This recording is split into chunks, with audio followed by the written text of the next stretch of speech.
Bem-vindos a mais um episódio do Pé de Moleque Podcast. E hoje eu vou contar com a presença da doutora Renata Lemos, que é hematologista pediátrica, é médica formada pela Universidade Federal do Amazonas, fez pediatria na UFAM também, no HUGV, depois fez hematologia lá no Hemoam e é mestre em ciências aplicadas também lá no Hemoam. E veio aqui conversar com a gente hoje sobre anemia na infância, um tema super relevante, principalmente aqui no Amazonas, que a gente tem uma alta prevalência de anemia na infância, e a gente vai entender que nem toda anemia é causada por deficiência de ferro, mas é a causa mais comum da anemia entre as crianças. O Rê, a gente sabe que aqui no norte a gente tem mais crianças com anemia do que nas outras regiões do Brasil. Queria que você explicasse um pouquinho o que é a anemia. Então, a anemia a gente considera quando temos uma diminuição na hemoglobina, né? A hemoglobina ela é uma proteína que está dentro da hemácia, que é a célula que leva o oxigênio para os nossos órgãos. E quando a gente tem uma diminuição nessa proteína, que é a hemoglobina, é o que a gente configura como anemia. Então, para eu dar o diagnóstico, eu preciso ter um hemograma, um exame de sangue. Eu não consigo dizer se o paciente tem anemia ou não só pelo quadro clínico. Eu preciso do exame para me ajudar. E por que aqui na nossa região a gente tem tanta criança com anemia? Então, assim, o Brasil inteiro é um país em desenvolvimento que a gente considera um índice grande de anemia. E realmente aqui na região norte, a gente tem índices maiores. E o que acontece? Primeira coisa, a questão alimentar, né? Aqui no norte a gente tem uma cultura, né, de consumir muito peixe, e que é até um tipo de carne branca que contém ferro, mas a gente associa geralmente com a farinha, com arroz, e aí tem pobreza de vegetais, de legumes, né? Então, tudo isso ajuda a ter uma ingesta menor numa fase que é a fase infantil, né? A fase pediátrica, em que a gente tem uma demanda metabólica que exige mais ferro. E aí, associado a isso, claro que a gente tem situações de vulnerabilidade, né? Então, as condições socioeconômicas que não fazem com que essa população não tenha acesso à carne vermelha, a legumes e vegetais com preço reduzido. Na merenda escolar, a gente vê também que seria importante, né, o enriquecimento dessa merenda com alimentos ricos em ferro. E associado também a isso, a gente tem as condições patológicas. Por exemplo, a gente tem uma grande quantidade de crianças com parasitose intestinal, justamente que vivem nessa situação de vulnerabilidade. Então, o parasita intestinal, né, as famosas vermes, elas acabam consumindo uma quantidade de ferro do nosso organismo. E também tem outro fator, né? Vejam que são várias coisas, né? Mas outro fator que eu destaco é também o desmame precoce, né? Ah, é? O desmame precoce, porque o ferro, ele está contido no leite, né, no leite materno, e ele é uma ótima fonte, o leite materno, de absorção desse ferro. Mas a gente vê, né, que precocemente acaba acontecendo esse desmame, introduz-se outros alimentos que não têm ferro ou que têm uma pobreza no ferro, né, o leite de vaca integral, ou os espessantes que são os mingaus, né, enfim, eles acabam ali não tendo a quantidade de ferro adequada para a criança ingerir. Então, isso também é um fator que contribui para a anemia. E existem vários tipos de anemia ou existe um tipo só? Não, são vários tipos, assim, a gente aqui está falando principalmente da anemia por carência de ferro, Tá. né, que é um elemento muito importante e é a mais prevalente, né, aqui no Brasil, na verdade no mundo, é até considerado realmente um problema de saúde pública. Mas a gente tem outros tipos de anemia, a gente tem anemias causadas por outras carências vitamínicas, a gente tem também anemias genéticas, em que o paciente já nasce com aquela condição, né. São as anemias também adquiridas, as anemias relacionadas a outras doenças imunológicas que fazem com que haja, por exemplo, uma diminuição no tempo de vida da hemácia, que é a célula do sangue. Então, ela é destruída mais precocemente, que a gente chama essa condição de hemólise. Então, são as anemias hemolíticas. E aí, elas advêm de outras causas, né? Então, a gente tem essas causas genéticas, né, de pacientes que já nascem com elas e outras causas adquiridas também. Mas realmente, quando a gente fala de anemia, a mais prevalente é a por carência de ferro, que a gente chama de anemia ferropriva. Entendi. Então, a mais comum aqui nossa é, de fato, essa anemia carencial, que é por Sim. falta do ferro. Exatamente. E você falou que o diagnóstico é com hemograma, mas tem algum sinal, algum sintoma que as crianças podem apresentar que você vai falar, ixi, acho que meu filho está com anemia? Sim, a anemia, ela vai, por a gente ter, né, essa diminuição na hemoglobina, que está levando oxigênio para os órgãos, então a gente vai ter uma diminuição ali da atividade, né? Então a criança vai ficar mais fraquinha, pode ficar mais sonolenta, né? Então não querer brincar, o pai e a mãe percebem que ela não está fazendo aquelas atividades rotineiras. Tem a questão da palidez, né? De notar que realmente você vai notar aquela palidez na pele ou nas mucosas, né? Olhar o olhinho ali, puxar o olho e não tá vermelhinho. Então, isso realmente é um sinal e um sintoma, né? E, assim, em casos mais graves, que a gente falou aqui de situação de vulnerabilidade, a gente pode até ter sintomas mais graves, que seriam o que a gente chama da perversão do paladar. Então, isso acontece, né? Principalmente no Nordeste, a gente vê muito. Aquela criança que tem vontade de comer gelo, comer terra, comer barro. Né? Então, é uma perversão do paladar, porque ela está em busca do ferro. Então, ela tende a comer esses alimentos, né? Então, isso é uma alteração que realmente é um sinal de anemia ferropriva, né? Então, em casos mais graves, né? Mas realmente no mais frequente é aquela moleza, aquela sonolência, uma palidez, né? Também está com baixo rendimento na escola, às vezes até teve um sono que foi numa quantidade de horas adequada, mas chega na escola, o aprendizado não está adequado, ou o professor chama atenção que está dormindo na aula, então tudo isso. Outra coisa também, perda de cabelo, né? Então, queda de cabelo pode ser um sinal de falta de ferro, né? Então, tem que avaliar também como um dos sinais de anemia. E aí você falou que tem um monte de tipos de anemia. E como é que eu sei que meu filho tem uma anemia ferropriva e não é uma anemia genética, por exemplo? Bom, aí ele precisa realmente passar numa avaliação médica, para que, assim, algumas anemias genéticas, a gente já consegue dar o diagnóstico pelo teste do pezinho. Então, quando faz o teste do pezinho, algumas delas a gente consegue identificar, então o pediatra já identifica, muitas vezes já encaminha para o especialista, mas quando não é o caso, realmente tem que passar numa consulta médica para a gente fazer os exames e diferenciar. A gente vai ter que dosar o ferro, fazer o perfil do ferro dessa criança e dosar outros exames que vão dizer para a gente ali a real causa daquela anemia. Então, né? Ele pode ter duas anemias juntas? Pode acontecer dele ser premiado, porque o que acontece? Como a anemia ferropriva é uma anemia adquirida, você pode adquirir em qualquer momento da sua vida. Entendi. Né? Então, essa deficiência, a gente não produz o ferro, a gente tem que absorver, né? A gente tem que pegá-lo do ambiente, né? Dos alimentos, enfim.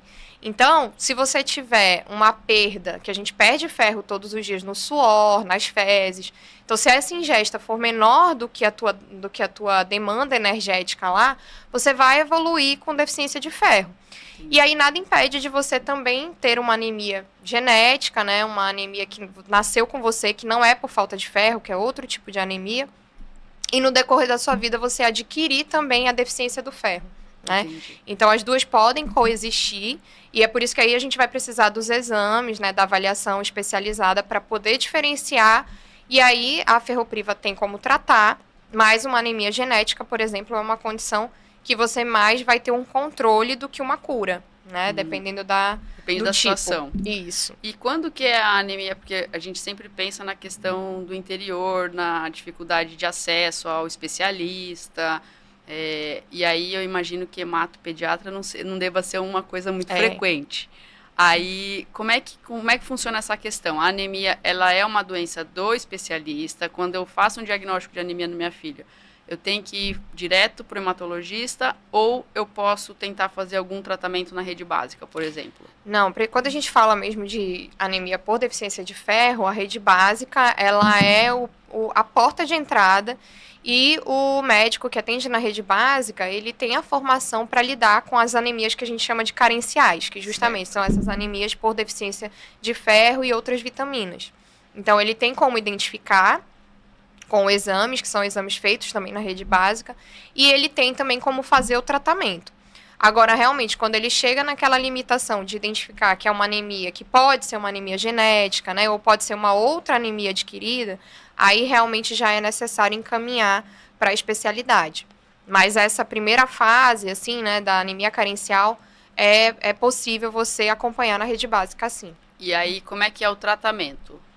Então, o tratamento ele vai ser com a reposição pelo ferro por via oral, né? Tá. Então, a gente tem a medicação disponível na rede básica, o sulfato ferroso, que é o mais frequente, é o que a gente tem realmente disponível no SUS. Então, assim, ele é distribuído para as unidades básicas e através dele, né, com o cálculo pelo peso, quando a gente está falando de criança, né, a gente vai fazer um cálculo pelo peso e aí conseguir fazer essa reposição. Claro, além disso, é óbvio que o ideal, como eu falei, né, a gente vai repor uma perda, né, repor o que você já perdeu. Mas daí para frente, você vai ter que trabalhar com a questão de prevenir que essa anemia ferropriva não se instale novamente. E como é que eu faço isso? Então, aí você vai ter que realmente orientar a questão alimentar, né, as práticas de higiene, igual eu falei, para essa questão de evitar parasitoses, né, e também seguir com essa questão da alimentação balanceada, que eu tenha, né, porque ali você vai sempre ter uma demanda, o ferro ele é um elemento necessário para a gente durante a vida inteira. Então, você vai ter essa demanda em algumas fases da vida, essa demanda é maior do que outras, como na infância, nos primeiros 2 anos de vida essa demanda é muito maior, porque a gente tem uma taxa metabólica alta, o crescimento da criança é exponencial nessa fase. Então, você vai precisar realmente fazer ali a orientação alimentar, né? Nos primeiros 2 anos de vida, essa criança tem que tomar o ferro de forma preventiva, não é tratamento. Todo mundo? Todo mundo, até os 2 anos. A partir de que idade? Então, para aquelas crianças que não têm nenhum fator de risco, quando a gente fala fator de risco, eu vou identificar desde a mãe, né? Se desde a gestação essa mãe não tem anemia, se ela fez a reposição pré-natal direitinho e essa criança nasceu com peso adequado, né? Mais do que 2,5 kg, não teve nenhuma intercorrência, a gente só começa com 6 meses e vai seguir até os 2 anos. Tá. A partir do momento que essa criança é prematura ou baixo peso, isso pode acontecer da gente ter que iniciar essa reposição com 30 dias de vida, né? E crianças, algumas crianças que até nasceram com um bom peso, né? Que até nasceram de 9 meses, a termo, que a gente chama, mas a mãe tinha algum fator de risco ou aconteceu alguma intercorrência durante o parto, que o médico vai identificar como um fator de risco para evoluir com anemia, pode ser também necessário a gente começar com 3 meses. Então, independente aí de onde você começou, 1 mês, 3 meses ou 6 meses, tem que manter até os 2 anos. E é uma dose de profilaxia, ou seja, não é tratamento, é justamente para prevenir que você não evolua com anemia ferropriva. E aí você estava falando da questão do tratamento, aí eu queria saber assim, ele causa algum evento adverso ou a profilaxia? Eu tenho que tomar algum cuidado quando eu uso ferro? Sim, é importante a gente orientar para as famílias que o ferro ele traz alguns efeitos colaterais. Então, principalmente eles são efeitos gastrointestinais. Algumas crianças vão ficar mais constipadas, com o intestino preso, e outras pode ser que já seja o oposto, que tenham diarreia. Sempre o cocô vai ficar preto, né? Ele vai alterar a cor, então isso é normal por conta do pigmento, do sulfato ferroso, né? Algumas crianças podem ter uma intolerância maior que outras, no sentido de dor no estômago, né? Dor abdominal. Então, assim, o sulfato ferroso, que é o disponível na rede básica, ele é o campeão de dar efeito adverso. Coitado. Infelizmente, né? Então, às vezes, a gente vai ter que trocar a apresentação por um que, às vezes, não tem na rede básica, que o pai e a mãe vão ter que comprar, né? Porque a gente só tem mesmo o sulfato ferroso. E os cuidados também que a gente sempre orienta, quando a criança, por exemplo, ela já tem os dentes, é necessário que depois que faça, né, a administração do ferro, você faça uma limpeza, porque ele também pode manchar o esmalte do dente. Entendi. Né? Então, a longo prazo, como você vai estar dando uma dose ali diária, é importante você orientar essa limpeza. E se tiver algum desses efeitos colaterais, realmente considerar a troca, né, por outro ferro, que às vezes, outro tipo de ferro que dê menos efeito gastrointestinal e que ela consiga absorver, né? E aí você estava me falando da questão da mudança de hábito alimentar. A gente tem aí você falou do desmame precoce. A gente tem especificamente aquelas mães que não conseguiram amamentar ou que não puderam por algum motivo de saúde. Essas crianças que usam fórmula infantil, elas também vão precisar de suplementar o ferro nas mesmas idades ou é diferente? Então, nas idades a gente considera sim, mas a gente tem que avaliar, por exemplo, o volume que ela vai usar de fórmula que vai substituir o leite materno. Então, idealmente, a gente não vai trocar, claro, igual você falou, né? Pode haver uma necessidade de um desmame. E aí, se ela está no primeiro ano de vida, a gente não deve substituir o leite materno por leite de vaca integral, porque ele tem uma quantidade de ferro que não é bem absorvida, né? Então, essa criança vai precisar da suplementação. Agora, quando a gente usa a fórmula infantil, que já é adequada, né, para a idade, para a absorção, ela já contém uma quantidade de ferro. Então, a gente vai ter que adequar de acordo ali com o volume que essa criança usa durante o dia, né? Então, isso aí para a gente também não sobrecarregar. Então, a gente vai avaliar ali caso a caso, né? Individualmente, o volume que ela está usando, qual é a fórmula infantil, né? E sempre ter esse cuidado, né, de não introduzir o leite de vaca de forma precoce, ou seja, antes de um ano de vida. E quais alimentos que você recomendaria para que a criança pudesse sempre manter ali os estoques adequados? A gente sempre fala muito da carne vermelha, né? E claro, a gente está falando aqui, sabe-se que a gente também vai falar de população de baixa renda. Então, por exemplo, a carne vermelha acaba sendo um produto caro, né? Então, a gente, claro, também tem que orientar opções, mas a gente tem a opção, por exemplo, dos miúdos, né? Então, a gente tem o fígado, o coração, né? A moela, que são muito, muito ricos em ferro. Legal. E são carnes mais baratas, né? Às vezes, claro, você vai ter que buscar ali, porque pode não ser tão gostoso, né? A criança não achar tão gostoso, mas você buscar receitas que você possa inserir de alguma forma esse tipo de alimento, né, na refeição da criança. E também buscar a questão dos legumes, né, dos vegetais verdes escuros. Eles têm uma quantidade boa de ferro também. A absorção é um pouco menor, por isso que não adianta a gente não tirar a carne como estrela aí, né? Mas eles também ajudam nessa absorção, né? Então, a gente fazer aí, inclusive, uma mistura, né? A gente fala muito também da vitamina C, que ela é um facilitador da absorção do ferro. Então, você pega ali uma refeição, até os vegetais, os legumes que podem não ter uma absorção tão boa, mas você associa com alimentos ricos em vitamina C. Então, são as frutas, né, laranja ou amareladas, né, a laranja, a cerola, a tangerina. Espremer um limãozinho, né, na salada. Um limãozinho que tem a vitamina C, né, então você coloca ali, isso vai facilitar a absorção daqueles alimentos que contêm ferro, e ela é um facilitador, então ele vai absorver com maior facilidade. E a gente tentando realmente fazer essa mistura aí do alimento rico em ferro com um alimento rico em vitamina C, que vai ajudar na absorção. E aí, para finalizar, eu queria saber, você falou até os 2 anos tem que fazer a profilaxia. Existe um período, um momento da vida em que essa criança vai ter que ser triada para anemia de rotina ou não? A gente recomenda que assim a criança faça no primeiro ano de vida, assim que ela completa 1 ano, ela fazer uma rotina de exame laboratorial exatamente para checar os estoques do ferro, para checar se ela tem anemia, inclusive as parasitoses, né? Então é uma rotina, por isso que a gente sempre fala muito da prevenção, ela está relacionada ao acompanhamento com o pediatra, né? Ao acompanhamento ali com o pediatra nas consultas de rotina, não procurar o pediatra só quando a criança adoecer, né? Então, principalmente nos primeiros 2 anos, são consultas frequentes. E aí, com 1 ano, ele já faz essa triagem inicial para que a gente possa identificar se a gente ainda está numa fase que eu estou ali precisando só manter a profilaxia até os 2 anos ou se eu já tenho alguma carência que eu posso já intervir, né? Nesse primeiro ano. Porque senão ele vai evoluir lá na frente e o que a gente sabe é que a anemia por deficiência de ferro, às vezes ela causa dano cognitivo, né? Então, em termos de aprendizado, e às vezes são danos até irreversíveis, né? Então, quanto mais cedo a gente identifica, a gente vai conseguir tratar. Legal. E onde é que as pessoas podem encontrar a Renata? Faça a sua propaganda. Então, fazer minha propaganda, né? Então, nas redes sociais, no Instagram, pode procurar lá, né? O @doutora_Renata Lemos, né?